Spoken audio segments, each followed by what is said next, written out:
3일 동안도 여러분의 삶에 잘해 주신 하나님의 은혜가 또 기억에 감사해서 예배의 자리에 오신 여러분 주 이름 축복하고 오늘도 하나님 말씀을 통하여서 주실 위로의 은혜가 있을 줄 믿습니다. 1절에 보면 나아마 사람 소발이 대답합니다. 소발이 지켜보다가 첫 번째 욥에게 대답을 하는데 실은 욥은 친구들에게 답변을 듣고 싶은 거는 욥은 없고 욥은 계속 하나님 앞에 하소연하고 있는데 친구들이 욥을 지켜보면서 나오는 반응들을 보게 되는 건데 처음 입을 열어서 대답하는 이 소발이 수위가 좀 높아져서 이전에는 이 친구들이 압박을 했다고 그러면 이제는 비난을 하기 시작합니다. 그래서 2절 3절 말씀을 보면 말이 많다. 욥 네가 지금 너무 말이 많다는 겁니다. 그리고 3절 보면 내 자랑하는 말이 그러니까 욥이 지금 하는 말도 많고 자기 자랑하고 있고 그 다음에 내가 비웃으면 그러니까 새 친구들이 지금 위로하러 왔는데 조문하러 왔는데 욥이 자신을 비웃고 있다라고 하고 있으니까 이제 작정을 한 거죠. 비난을 하기로 작정을 한 겁니다. 그래서 이거를 쉬운 번역 세변도역으로는 2절 3절을 어떻게 번역하고 있냐면 내가 하는 헛소리를 듣고서 어느 누가 잠잠할 수 있겠느냐 뭐 이런 표현 말이면 다인 줄 아냐. 근데 우리 보통 그런 표현 쓰잖아요. 이게 말이면 다인 줄 아냐고 입이 터졌다고 그렇게 막 말하는 거 아니다.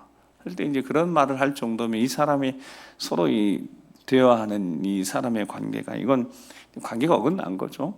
이제 이 소발이 가만히 듣고 있다가 이제 첫 번째 욥에게 하는 말이 그런 말입니다. 헛소리 한다는 거고 말이면 다인 줄 아느냐고 혼자서 큰 소리로 떠든다고 해서 우리가 대답도 하지 못할 것으로 생각하느냐 뭐 이런 의미입니다. 내가 우리를 지금 비웃는데 우리가 그냥 가만히 부끄럽게 그 비웃음 당하면서 가만히 있을 줄 아느냐 뭐 이런 뜻입니다. 우리가 책망할 줄 몰라서 가만히 있는 줄 아냐고. 욥에 대한 이야기, 이 마음을 헤아리고 위로하려고 왔었던 이들이 더 이상 욥을 위로하지 않습니다. 욥이 너무 빳빳하고 욥이 너무 말도 많고 자신의 주장은 굽히지 않으니까 자신들이 하는 이야기를 듣고 왜 이렇게 수긍하면 될 텐데 인정하지 않으니까 점점 이쪽의 수위가 세지는 거죠. 영적으로 보면 사탄이 여러분 처음에는 이게 달콤한 말로 이렇게 유혹하지 처음부터 뭐 강하게 압박을 하겠습니까? 처음에는 회유를 하고 회유를 이렇게 안 되면 이제 압박을 하고 협박할 수도 있겠죠. 어떤 단계가 있겠지만 이제 이 친구들이 거의 이제 비난, 압박을 지나서 비난을 하기 시작합니다. 즉 정죄하기 시작하는데 정죄는 이미 시작되었지만 아예 욥에 대해서 규정을 자꾸 해갑니다. 근데 사람의 마음의 생각 속에 이렇게 그려진 자신의 모습이 있는데 자신이 자신을 바라보는 모습 그게 자존감이라고 하거든요. 자기가 자기를 이렇게 바라보는 관점이 자존감이 높은 사람은 자기를 괜찮은 사람이라고 하는 사람 그리고 자기 자신이 그렇지 못하다 하는 사람들이 특징은 어디서 결정되냐면 그 사람의 자존감을 결정하는 데는 상당히 어릴 적에 외부로부터 그 외부가 실은 가장 가까이 있는 부모로부터 칭찬과 격려, 지지, 인정 이렇게 해주면 이 마음속에 자기가 자기 자신을 바라보는 가장 신뢰했던 부모님들이 그렇게 잘 격려해 주면 자기가 자기를 바라보는 모습도 건강합니다. 자존감이 높아요. 근데 그렇지 못하고 인정과 칭찬을 잘 받지 못하면 자존감이 많이 떨어지는 것은 사실입니다. 그게 뭐 나와 있는 사례니까요. 그래서 이 사람들은 다 누구에게나 자기가 자기 자신한테 이야기하는 메시지가 있는데 그걸 가만히 들여다보면 이 사람이 마음이 좀 건강한 사람인지 그렇지 못한 사람인지 금방 알 수 있다는 겁니다. 실패를 했을 때 실패하고 자신하고 인격하고 구분이 돼서 괜찮아, 실수할 수도 있지 라는 사람이 있지만 실수하게 되면 그 실수가 인격이 되는 거예요. 너는 또 그렇구나. 너는 항상 그 모양이야. 또 실수를 했고 너는 별 볼 일 없는 사람이야. 너 같은 사람 누가 좋아하겠어. 이런 데. 그래서 실수하고 인격하고 같아지는. 근데 인격하고 실수나 잘못은 같아질 수 없습니다. 사람이 실수하는 거고 사람이 잘못하는 거고 근데 잘못을 했다고 그래서 그 사람이 잘못된 사람이라고 말하면 안 되는 거잖아요. 가정에서 훈육을 할 때 우리 그렇게 해야 되는 거거든요.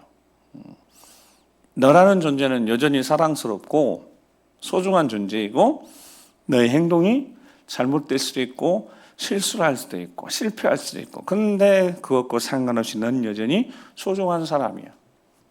그래서 그 실수를 바로 잡으면 되고 실패해서도 다시 도전해서 성공하면 되는 거고 이런 개인 한 개인의 인격이 건강해지고 자존감이 높아지려면 그런 인격하고 행위하고 구분이 되줘서 그렇게 해줘야 되는데 저 자신만 봐도 우리 부모님 세대는 그렇게 하지 못하셨고요. 그냥 상당히 인격 행위와 같이 그래서 잘못을 하면 잘못한 그 자녀에게 이제 나무람과 꾸지람 책망을 하게 되면 그렇게 이제 각인되어지는 거죠. 제가 아는 목사님이 이제 섬겨 오시다가 제가 한참 섬기는데 참 어렵더라고요. 어려워요. 사람이 너무 어렵고 불안하고 그래서 왜 그런가 이렇게 봤더니 저한테 이제 이런저런 하면서 자기를 그러더라고요. 자기는 바보 멍충인 줄 알았다. 뭐 이렇게 이야기를 하시더라고요. 그래서 왜 그런가 그랬더니 이렇게 3형제가 있는데 제일 위 형은 운동을 엄청 잘하고요. 몸도 단단하고. 그리고 둘째 형이 있는데 둘째는 머리가 아주 좋아요. 공부를 잘했고 인류대학 갔고 뭐 그렇게 하고. 근데 자기는 어릴 적부터 그런 비유를 당했다는 거예요. 큰 형에 비해서 운동도 못하고 작은 형에 비해서 공부도 못하고. 그러니까 이 뭐 하나 없는 거예요. 자기 자신을. 근데 꼭 어머니가 자기 앞에 두고 형이 운동 잘하고 또 둘째 형이 공부 잘하고 이런 일이 계속 칭찬을 많이 했다는 거예요. 그러니까 모든 자녀들 그렇게 양육했던 거죠. 그러니까 부모님이 그런 생각을 가지고 했겠죠. 칭찬하면 뒤처질까 봐 형의 운동 큰형이 잘하는 것을 하면서 너도 좀 열심히 해봐라 뭐 이런 식이었겠죠. 둘째는 공부 잘하니까 칭찬하면서 뭐 너도 공부 열심히 해라 이런 이야기였겠죠. 부모님 특별히 어머님은. 근데 알고 봤더니 그 메시지가 이 사람한테는 이분한테 어떻게 새겨졌냐면 자기는 큰형에 비해서 운동도 못해 공부도 못해. 그러니까 결국 이게 어떻게 나타나냐면 늘 입만 열면 이제 이런 식의 자랑을 하는 거예요. 나는 엄청 축구를 잘했다. 그래서 유학할 때 자기를 오리엔탈 익스프레스라고 불렀다. 달리기하고 축구를 엄청 잘했다고 그러더라고요. 그리고 자기 형보다 이제 신학교 가서 형도 이렇게 목사를 하고 있으니까 신학교 신대원 가서 형은 인류대 나와서 신대원 갔는데 장학금을 기억이 정확하지 않아 한 2번인가 받았는데 자기는 그보다 더 많이 받았다는 이야기를 늘 하더라고. 저 이야기가 무슨 이야기인가 했더니 그런 이야기였습니다. 큰형한테 운동도 안 되니까 그래도 나 어디 가서 유학할 때 자기를 그래도 적어도 야 동양인 익스프레스 나 달리기 잘했다는 거. 제가 물어봤어요. 그분 아는 분한테. 그러면 진짜 축구 잘하고 운동 잘했나 물어봤더니 잘 모르겠대요. 그리고 실제 공부도 공부를 누가 더 잘했겠어요? 잘하는 사람이 좋은 대학을 갔겠죠. 근데 형이 훨씬 좋은 대학 이런 갔으니까요. 그것도 그러니까 자기 자신이 바보 멍청인 줄 알았다가 형들한테 안 되고 밀려서 아무것도 못하는 존재인 줄 알았다는 거. 그게 이제 비교 속에서 계속 자기 자신이 그렇게 살아왔는데 자기는 어느 순간 자기가 잘할 수 있는 것들 좀 인정도 받고 그러니까 그게 이제 자랑이 됐던 거예요. 근데 그게 이제 인정받고 싶어서 그랬는데 점수는 인정받지 못했을 때 사람이 불안해지는 거죠. 불안. 사탄이 어둠의 권세인 사탄이 할 수 있는 여러 가지 일 중에서 하나님의 사람들, 하나님 신뢰하고 하나님 믿는 사람들을 무너뜨리려고 할 때 실은 어떤 사람들이 사탄의 손에 쉽게 사로잡힐 것인가 보면 이렇게 자신 안에 자기에 대한 존중감이 떨어져 있는 이들이 사탄의 도구가 될 수 있는 가능성이 훨씬 크다고 할 수밖에 없습니다. 말씀하시면 사탄은 연약함, 자책감을 들게 해서 실패감 계속해서 안 되는 뭔가 해보려고는 안 되는 그 안 됨에 행동이 인격을 규정하도록 만드는 겁니다. 실패했으니까 실패 잘하는 거예요. 여러분 실패했다고 해서 실패 잘하고는 할 수 없습니다. 그 사람이 그냥 실패한 거죠. 실패가 연속되었을 때도 실은 실패가 계속 반복된 거지 실패 잘하고는 해서는 안 되는데 그렇게 사탄이 이끌어가는 거죠. 실패의 자로, 너는 안 되는 자로, 아무리 해봐도 안 되는 자로. 그러니까 사탄의 소리가 계속해서 참사하는 사탄의 소리가 들려오는 거죠. 자기가 자기 자신한테 하는 이야기 속에 계속해서 사탄이 틈타서 이야기를 하는 거죠. 근데 그 최초의 소리가 자기가 들었던 이야기, 부모님한테 들었던 이야기, 그게 가지고 있는 그 마음속에 있는 이야기가 실패했을 때 자기를 공격하는, 자기를 흔드는 이런 이야기, 이런 종류의 이야기가 자기 안에 살아있으니까 이런 이들에게 사탄이 끊임없이 공격하면 흔들리고 무너질 수밖에 없다는 겁니다. 욥이라는 사람은, 적어도 욥이라는 사람은 자기 자신이 가지고 있었던 내면의 소리가 아주 건강한 사람이었던 건 분명합니다. 하나님을 잘 신뢰했던 사람이기도 하고 하나님 앞에 인정받은 사람이기도 하고 계속 친구들의 압박 속에서도 자신의 목소리를 내면서 자신을 지키려고 노력했던 사람. 신앙도 신앙이지만 자기 안에 건강한 자기 자신을 가지고 있는 사람이었습니다. 그거를 옆에서 지켜본 이 세 친구들이 이제 보기 싫은 겁니다. 말이면 다인 줄 아냐고 그래서 계속 공격한다고 그랬죠. 자, 욥의 여기 4절 말씀을 같이 한번 읽어보겠습니다. 4절 말씀 시작.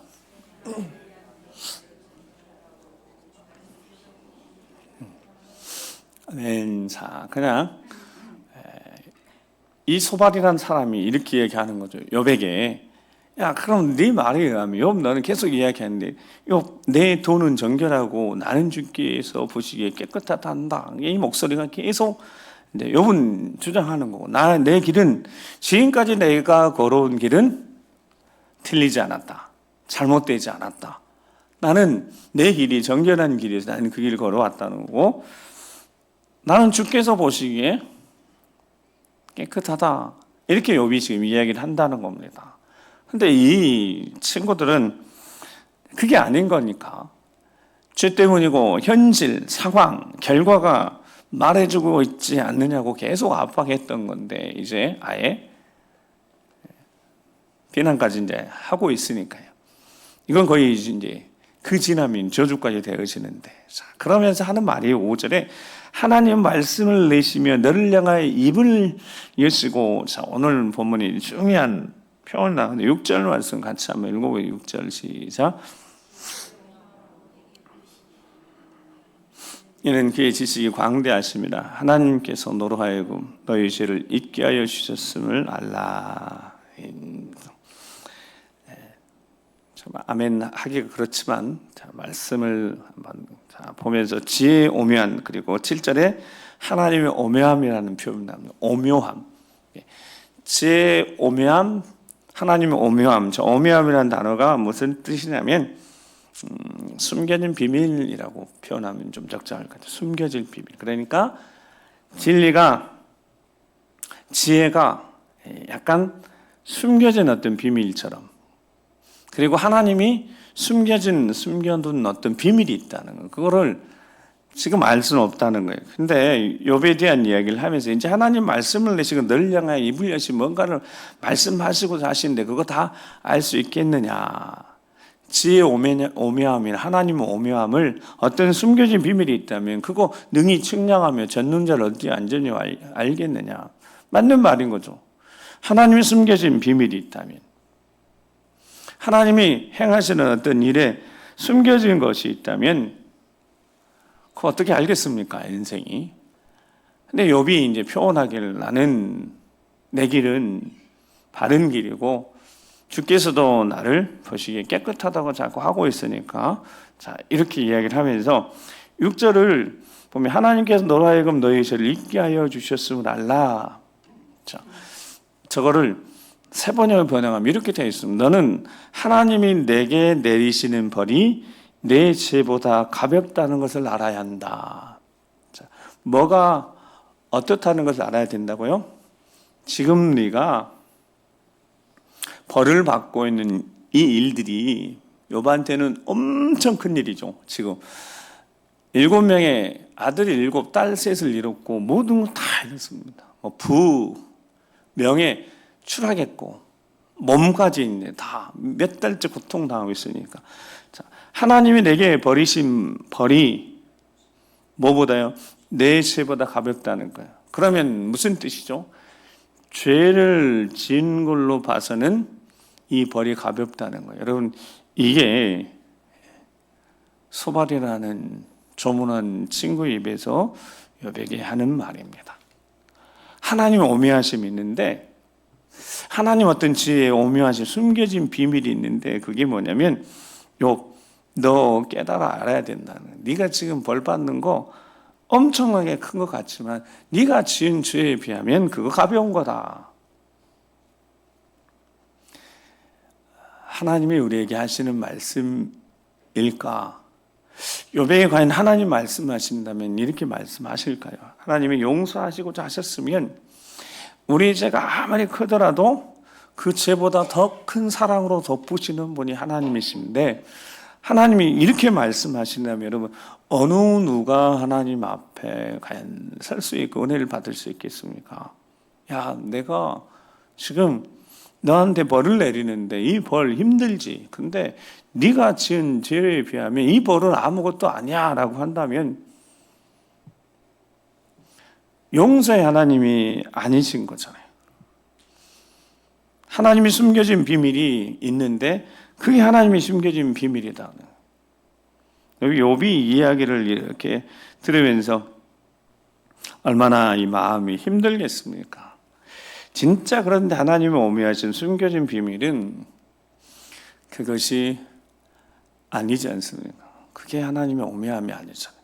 즉 하나님의 숨겨진 비밀, 하나님의 사랑은 소발이 말하는 하나님 오묘하시면 그것이 아닌 것이고, 하나님이 영이시고 정말 모든 것이 다 숨겨져 있기도 하고, 하나님이 드러내 보이실 때만, 그분의 영광이 드러날 때만 그저 우리는 그의 영광을 볼 뿐이고, 하나님의 의도나 뜻도 제대로 알 수 없는 어리석은 존재들이 맞습니다. 우리는 그저 보이는 것이 전부인 인생들이니까요.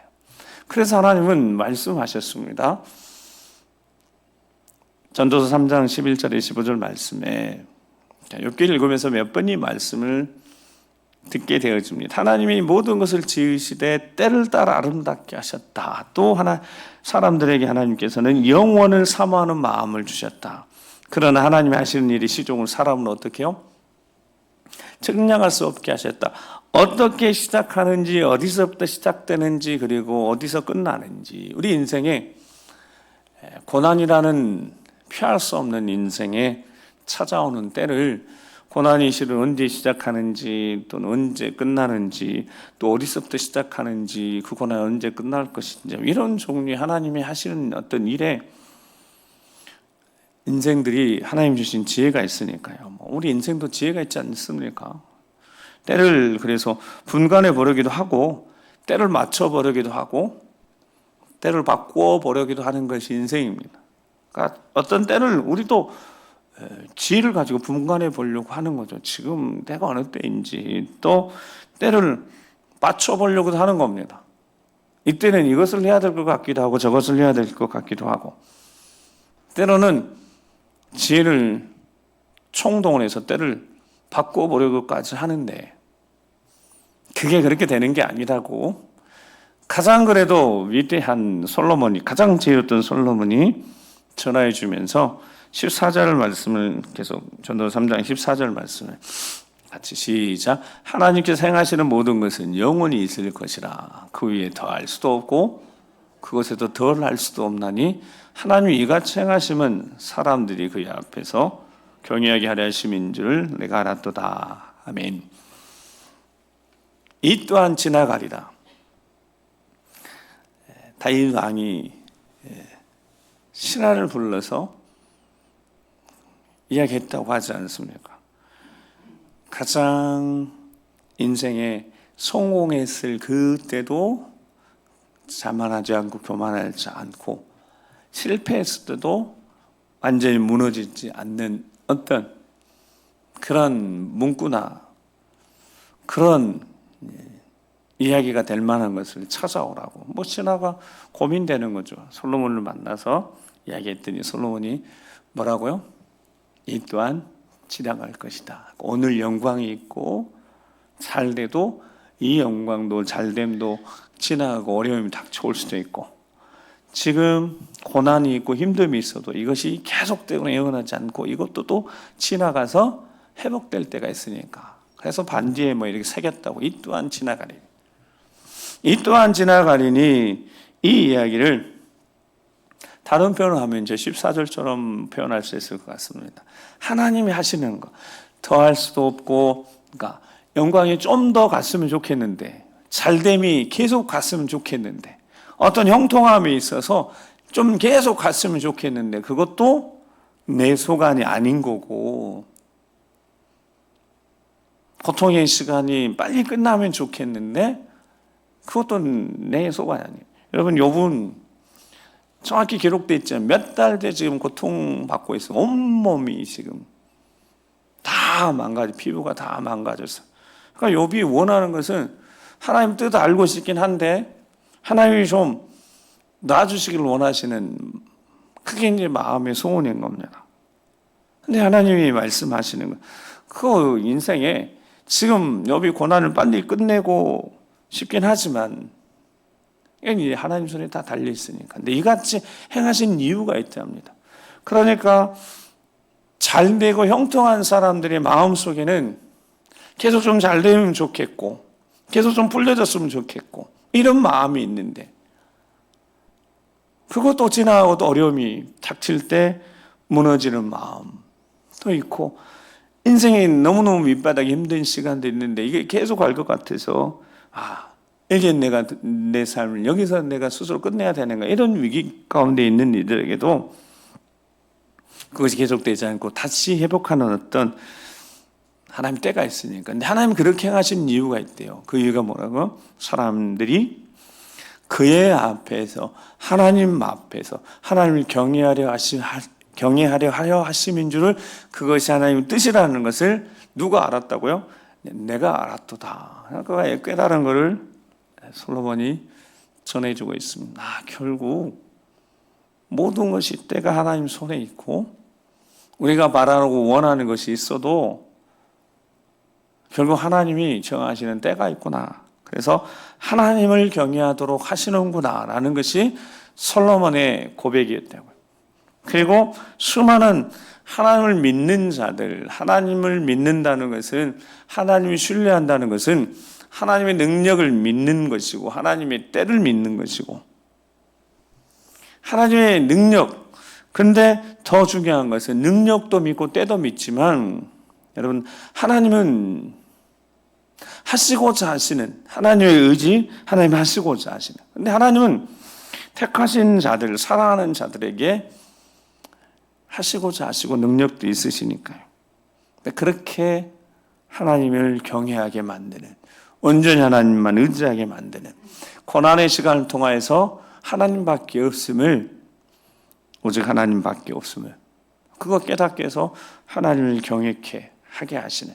근데 그것이 하나님의 영광을 위한 것이 본질적으로 또 보니까 하나님이 교만한 자를 물리치시니까 사랑하셔서 그렇게 하신다라는 고백.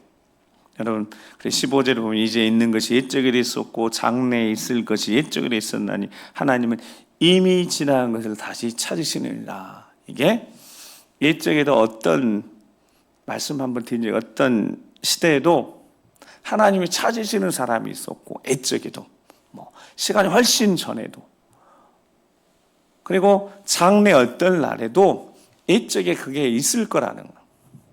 그게 하나님이 찾으시는 사람이 있다는 거. 하나님은 변함이 없으시니까 시대가 몇천 년 전이든 예수님 오시기 전에 4,000년, 3,000년, 2,000년 전이든 시간이 지나 2,000년, 그리고 예수님이 언제 오실지 모르면 1,000년 뒤에 오시더라도 시간이 지난 다음에도 하나님이 항상 찾으시는 사람이 있대요.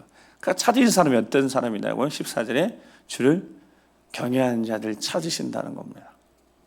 즉 하나님이 만나고 싶어하는 사람들이 있으시대요. 하나님이 이미 지나간 것을, 이전에 있었던 하나님을 경외하는 그 사람들, 찾으시는 사람들을 다시 또 찾으신대요.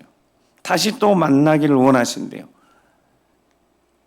하나님을 경외하는 자들, 어느 시대든 하나님이 택하신 자들이 하나님을 경외하기를 원하신다는 겁니다. 지금 이 시대에도 똑같다는 거예요.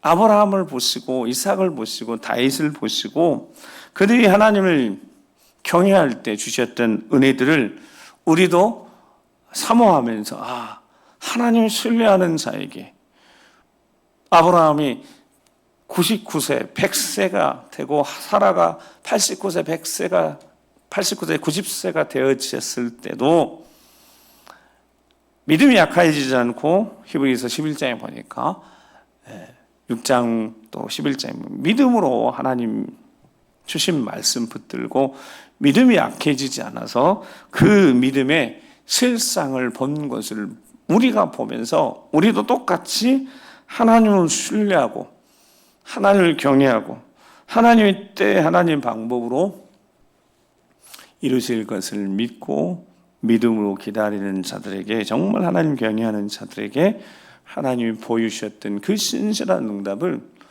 지금 우리에게도 허락하신다는 것을 우리가 믿으면 우리에게도 그 믿음의 실상, 손에 잡혀지는 하나님의 임재, 영광, 통치, 지금도 그 하나님은 동일하게 역사하시니까요. 그래서 2024년도의 표처럼 하나님 말씀에 살아있기를, 그리고 하나님 그 말씀, 능력의 말씀 붙들고 살아가는 삶의 자리에서 우리가 기도할 때 그 믿음의 기도가 응답이라는 하나님의 선물이 있기를 주의 이름으로 제가 축복하면서 2024년도에 정말 말씀 기도, 근데 이게 처음 하는 게 아니잖아요.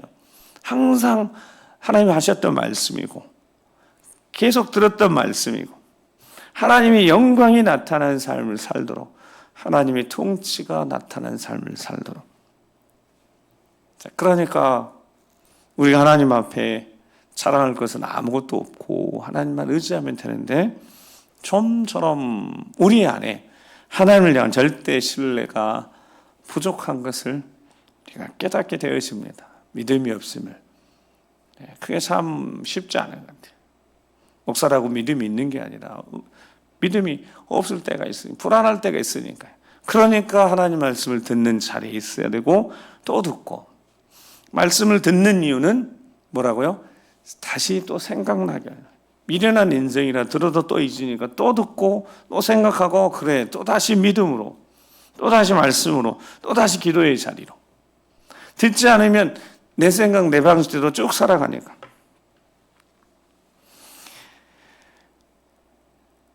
이 소바디한 사람이 이제 욥에게 다시 돌아와서 욥에게 허망한 사람이라고 합니다.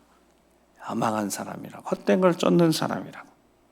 자기 욥에게 정죄를 하면서 자기 스스로 의로운 척, 거룩한 척하는 사람이라고. 그래서 11절, 12절 보면 하나님은 허망한 사람을 아신다. 오늘 본문에 보면 악한 일을 상관하지 않으신 듯 하나 다 보신다. 너 거룩한 척하고 살아왔지만 너 지금 헛된 거, 허무한 삶은 너 지금 살고 있는 거 아니냐. 하나님 악한 일 상관하지 않으신 듯 하지만 다 보고 계시고, 허망한 사람은 지각이 없다는 거야. 그의 출생함이 들나귀 새끼 같으니라. 새끼 놔두고 알아서 살아가도록. 들나귀 새끼 태어나서 언제 어느 때 맹수들이 공격할지 모르는, 그러니까 지각이 없으니까 하는 일들이 다 빼앗기고 마는, 이렇게까지 욥에게 이야기를 하면 노골적으로 비난해서 욥을 꺾어보려고, 죄책감, 죄의식 자극해서 너 죄보다 덜한 벌을 받고 있다. 너 죄로 치면 훨씬 더 큰 벌을 받아야 되는데 이거 아무것도 아니다. 이렇게 욥을 무너뜨리려고 하고 있다는 겁니다. 그런데 분명한 것은 하나님의 오묘함, 하나님이 숨겨진 비밀이 있다면, 여러분 우리가 알 수 없는 하나님의 비밀이 있다면, 숨겨진 어떤 비밀이 있다면 그 비밀은 분명히 위로의 말씀일 줄 믿습니다. 욥에게 주고자 하시는 하나님의 어떤 오묘하심이 있다면 이 소발이 이야기하는 게 아니라, 이런 종류가 아니라, 하나님이 숨겨진 비밀이 있다면 하나님이 택하신 이들에 대한 하나님의 위로이지 않겠습니까? 지금 욥이 위로가 필요한데, 이사야 40장부터 시작되어지는 시작이 내 백성을 위로하라인데, 이 시대 수많은 사람들이 위로가 필요한 시대가 되어졌습니다. 위로. 곁에서 함께 해줄 사람이 없고, 이야기를 들어줄 사람이 없는, 함께 공감해주고 울어줄 사람이 없는, 점점 더 외로워지고 고독해지는 이 시대에 그리스도인들도 여전히 위로가 필요한 시대. 그러면 하나님이 뭔가 오묘함이 있고 숨겨진 하나님의 어떤 비밀이 있다면 거기에 한 가지 확실한 것은 위로. 근데 욥이 전혀 위로가 되지 않고 있으니까, 이 소발 그 친구들의 위로가 진짜 위로가 되지 않는 것은 그들이 전하는 그들 안에 진정한 하나님의 사랑이 없으니까 그게 위로가 되지 않는 거죠. 하나님이 위로하시는 그 위로의 말씀을 찾자면 하나님 분명히 말씀하셨으니까요. 그 위로는 차원이 다릅니다. 하나님의 숨겨진 비밀은 차원이 다릅니다. 어떻게 차원이 다르냐면, 이사야 55장 6절에 11절 말씀을 잘 아는 말씀인데, 이사야 55장 6절에 11절 말씀 같이 한번 읽어보겠습니다. 시작. 너희는 여호와를 만날 만할 때 찾으라. 가까이 계실 때 그를 부르라. 악인은 그의 길을, 불의한 자는 그의 생각을 버리고 여호와께로 돌아오라. 그래야면 그가 긍휼히 여기시리라. 우리 하나님께로 돌아오라. 아멘. 거기까지 7절까지. 그가 너를 용서하시리라. 하나님의 위로는 만남에서부터 시작합니다. 하나님은 하나님이 사랑하시는 자와 만나고 싶어 하십니다. 거기서부터 위로가 시작되는 겁니다. 소발이 말하는 하나님의 오묘함은, 하나님의 숨겨진 어떤 비밀은 그거하고 다른 거예요. 정죄하고 죄를 드러내고자 하시는 그런 하나님의 접근이 아니라 제목적인 내 손에 죄가 있거든. 정죄로부터 시작되는 것이 아니라 하나님의 위로는 만남에서부터 시작합니다. 거룩하게 하셔서 함께하고 싶으시니까 함께하고 싶으셔서 말씀도 주시고 거룩게 되어진 제사법 성막도 주시면서 철저히 그들과 함께하고 싶으신 하나님 만남에서부터 위로가 시작된다는. 그래서 너희는 만날 만할 때 어떻게 해요? 찾으라고. 가까이 계실 때 그를 부르라고. 하나님은 그렇게 가까이 와 계신다는 거죠. 이스라엘 백성들과 실은 함께하고 싶으셔서 성막을 만들게 하셨고 하나님의 임재의 초소로 하나님 삼으셨던 것을 기억한다면 하나님은 함께하고 싶으셔서 마치 곁에 계시는 것처럼 가까이 다가오셨다는 겁니다. 하나님을 찾는 사람들이 부르면 내가 여기 있다 하시려고 찾기를 원하시고 계시고 기다리고 계시다는 겁니다. 언제라도 함께 하시고자 그 택하신 자들 곁에 마치 서성거리시는 것처럼. 그리고 하시는 말씀이 그 다음에 하시는 말씀이 뭐였다고요? 악인은 그의 길을 불의한 자는 그의 생각을 버리고 여호와께로 돌아오라. 그리하면 그가 긍휼히 여기시리라. 분명히 다른 겁니다. 하나님은 함께하고 싶으셔서 그의 길을 버리고 생각을 버리라고 말씀하셨던 겁니다. 악인은 그의 길을 그가 걸어가고 있는 그 길을 그리고 그가 가지고 있는 생각을 버리라고요. 길을 버리고 생각을 버리는 일은 절대 쉬운 일이 아닌 것 같습니다. 길에서 떠나고 그 사로잡힌 생각에서 떠난 일이 쉬운 일이 아니에요. 왜냐하면 익숙해졌기 때문에 그렇습니다. 익숙한 것들이 어느 날 낯설어지고 불편해지면 그것이 더 이상 이 길을 가면 되면 안 되는구나. 내가 이 생각을 품으면 안 되는구나. 거기까지 깨우치는 데는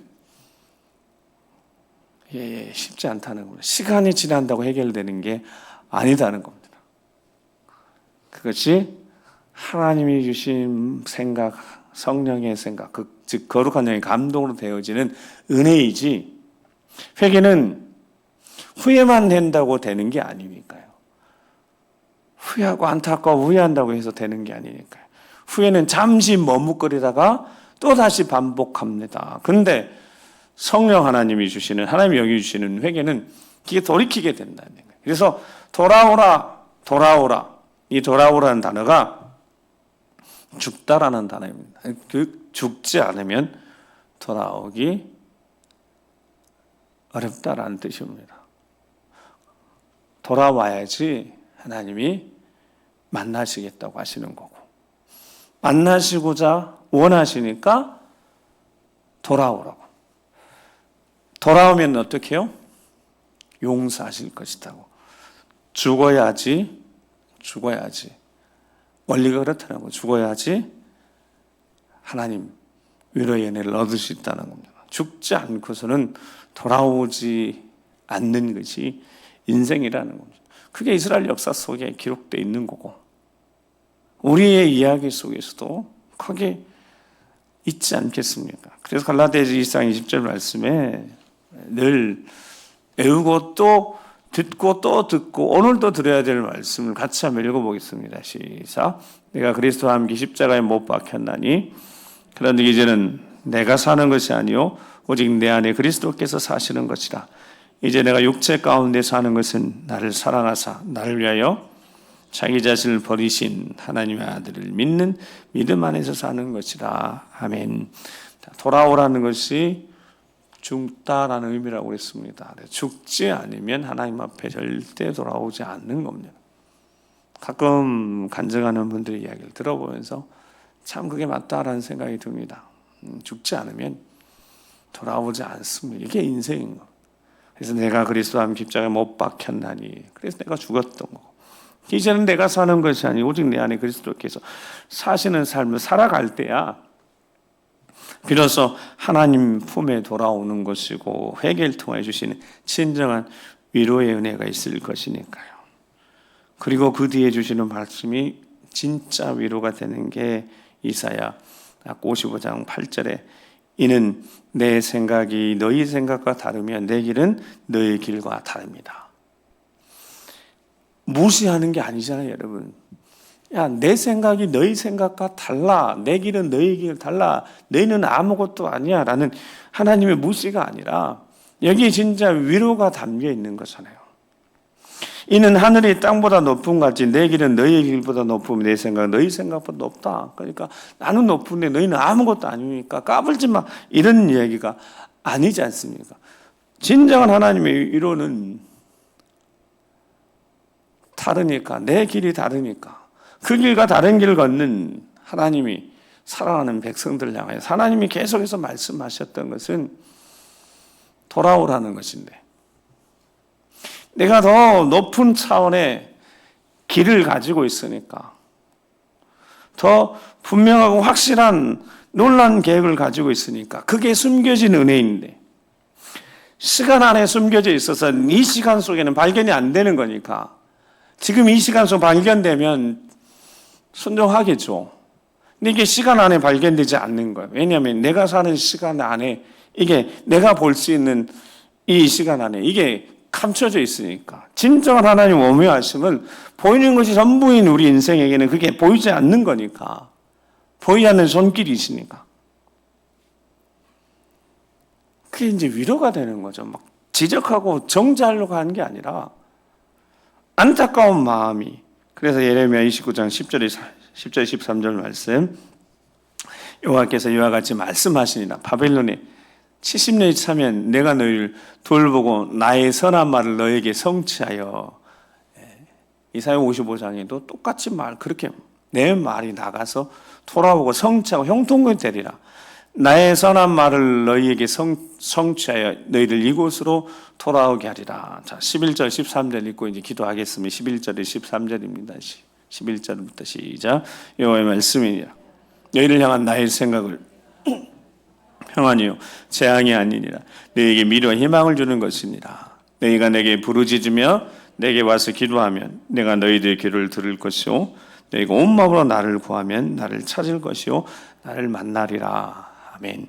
바벨론 70년이 차면 시간 안에 드러나지 않는, 이 시간 속에서 감춰진 거예요. 70년이 차면 아직 오지도 않았고, 시간이 오지도 않았고, 70년이 어떻게 될지도 아무것도 모르지만, 근데 하나님이 약속하시는 거죠. 나의 선한 말이 성취할 거고 돌아오게 될 것이다고. 너를 향한 내 생각은, 내가 가지고 있는 생각은 이게 평안이다. 보이는 것은 재앙인데, 이 말씀 여러 번 우리 인용하면서, 지금 현실은 나라가 1차, 2차 포로로 바벨론 공격받아서 잡혀가고, 이제 마지막 3차의 시드기야 11년 때 완전히 망하는 것이 현실이니까, 현실은 재앙인데 하나님 말씀하시는 겁니다. 이 시간 속에 다 드러나지 않는 거예요. 우리 시간 밖에 있는, 시간 속에 이 감춰진 비밀들이 시간이 지나야지 이것이 드러나게 될 것이니까, 70년이 차야지 이것이 평안이었다는 것을, 재앙이 아니라 미래와 희망이었다는 것을, 그래서 지금 부르짖게 하시려고, 기도케 하시려고, 소망을 가지고 지금 기도케 하시려고, 2024년도가 하나님의 은혜 가운데 응답의 기쁨이 얻는 한 해가 되게 하실 것을 약속하셨다면, 아직 오지 않은 시간 속에 하나님이 그 시간, 아직 오지 않은 어떤 미래의 응답의 선물을 준비하고 계시다면, 이 시간 속에 지금 감추어져 있어서 알 수 없는데 지금 기도케 하시면, 믿고 기도케 하시면, 지금 기도하면, 온 마음을 다해 나를 구하면 나를 찾을 것이다고, 나를 만날 것이다고, 하나님을 만나면, 예수 그리스도를 만나면 되니까 그렇게 말씀하셨지 않겠습니까? 하나님을 만나게 되면, 예수 그리스도를 만나게 되어지면, 시간 속에 감춰진 것들이 드러나게 되어지면, 즉 하나님이 역사의 주관자이시고 시간의 주인이심을 제대로 깨닫게 되어지면 약속하신 대로 이루실 터이니까, 2024년도가 응답의 한 해가 될 수밖에 없는 것은 그 살아계신 하나님이 우리와 함께하고 계심인 줄 믿습니다. 사탄이 하는 유혹, 내 손에 제약이 있거든. 오늘 본문 제목이지만 뒤까지 다 가지 못했지만, 사탄은 결국 보이는 것을 전부로 만드니까 현실을 보고 네 손에 죄 있는 거 아니냐고 인정하라고. 아닙니다. 우리의 모든 것들은 다 하나님 손에 있고 우리가 우리를 어떻게 할 수 없어서 하나님이 어떻게 하셨으니까 아들까지 내어주시면서 우리를 살리셨으니까 오늘 이 시간 우리에게 주시는 하나님 위로의 음성이 들려졌다면 그 위로의 음성 붙들고 하나님이 올 한 해가 하나님의 영광이 나타나는 한 해가 될 것을, 응답의 기쁨을 허락하실 한 해가 될 것을 시간 속에 지금 감추어져서 보이지 않더라도 말씀하셨으니까 계획하신 바들이 끝일 줄 믿고 지금 깨어서 기도하면서 믿음으로 맡기신 여러분에게 살아계신 하나님이 꼭 함께 하셔서 평안케 하시고 응답이라는 기쁨도 선물도 우리에게 주실 줄 믿습니다. 함께 기도하시겠습니다. 우리 함께 기도하시면서 하나님은 늘 그렇게 말씀하십니다. 평안을 주신다고 말씀하시는 겁니다. 삶의 자리에서 보여지는 것과 상관없는 그냥 하늘의 평안, 아플 수도 있고 병들 수도 있고 실패할 수도 있고 답답할 수도 있고 상황은 이런데 그것과 상관없는 그런 평안을 주시려고, 그래서 미래를 보게 하고 소망을 품게 하고 희망을 품게 하고 지금 기록케 하시는 그 하나님의 은혜, 그 능력, 약속, 응답이라는 약속, 2024년이 말씀이 살아있고 기도의 응답이 살아있는 한 해가 되게 하실 거 하나님 우리에게 주신 약속이니까 내가 다시 한번 부르짖어 기도하고 살아있은 하나님의 함께 하심을 경험하며 힘을 얻어서 기도하고 나를 찾으면 만나주기로 말씀하셨으니까 늘 만나주셔서 말씀으로 만나주셔서 위로함 받고 다시 힘 얻어 기도할 수 있도록 삶의 자리에서 당하는 보여지는 모든 것들을 이겨내는 감사함으로 승리한 우리가 될 수 있도록 주여 도와주시라고 우리 주여 한번 우리가 기도하겠습니다. 주여 아버지 하나님 감사합니다. 내가 평안을 줄 것이라고 세상이 줄 수 없는 참된 평안을 주실 것 주님 약속하셨으니 주여 재앙으로 보여지는 답답한 현실, 힘듦, 어려움 그 재앙 너머에 하나님 놀라운 계획하심이 있음을 미래와 희망을 준다고 말씀하셨으니 이제 기도하며 부르짖어 기도하며 하나님 영광을 볼 때까지 하나님 응답의 때까지 우리 약해지지 않게 하시고 믿음 약해지지 않게 하시고 약속의 말씀 붙들고 깨어 기도하는 우리가 되게 도와주시옵소서. 사탄의 모든 속임수를 물려내게 하시고 현실을 바라보며 낙심하고 좌절케 하는 사탄의 모든 철저한 음성들을 차단시켜 주시고 하나님 말씀 늘려지게 하시며 하나님 말씀 붙들게 하시고 말씀하셨으니 살아 역사하는 말씀을 통하여서 일어나게 하시고 전진하게 하시고 부르짖게 하시고 기도하게 하시며 주여 나를 찾으라고 말씀하셨으니 주님을 찾되 만나지은 응답의 기쁨을 경험하는 우리 삶이 되도록 아버지 인도하여 주시옵소서. 거룩하신 아버지 하나님 감사합니다. 우리가 보고 확인할 수 있는 시간 안에서 보여지는 것이 전부가 아니라 이 시간 안에서도 숨겨진 하나님 손길과 역사하심이 있어서 결국 하나님의 때에 이루실 줄 믿고 2024년 다시 한번 하나님 앞에 모든 것 맡기고 믿음으로 기도로 다시 한번 힘차게 달려가오니 아버지 영광을 보게 하여 주시옵소서. 하나님 온전한 통치를 보게 하여 주시옵소서. 일으킨 바 되어지고 세워진 바 되어지고 믿음의 가정이 일어나며 우리 자녀들이 일어나며 교회가 일어나며 젊은 세대 다음 세대에 일어나는 정말 하나님 영광을 보는 하나님 응답의 기쁨을 맛보는 승리 한 해가 되도록 인도하여 주시옵소서. 하나님 말씀으로 무장시켜 주셔서 말씀의 능력으로 승리케 하여 주시옵소서. 함께 해주실 것을 믿고 감사를 드리며 이제는 우리 구주 예수 그리스도의 십자가의 은혜와 아버지 하나님 그 크고 놀라우신 사랑하심과 성령 하나님의 감동감의 역사 교통하심이 연약한 인생들 다시 한번 하나님의 말씀에 붙잡혀서 그 말씀의 능력 힘입어서 기도하라고 말씀하셨으니 말씀 붙들고 기도할 때 주의 영광을 보게 될 것을 믿고 믿음으로 새 출발 모든 심령들을 위해 믿음의 가정과 사랑하는 가족들, 자녀들 삶의 모든 걸음 위에 일터, 사업장 위에 주의 몸된 교회와 모든 세대 걸음 위에 이 민족 위에 지금도 영원토록 함께 하시옵시기를 간절히 축원하옵나이다. 아멘.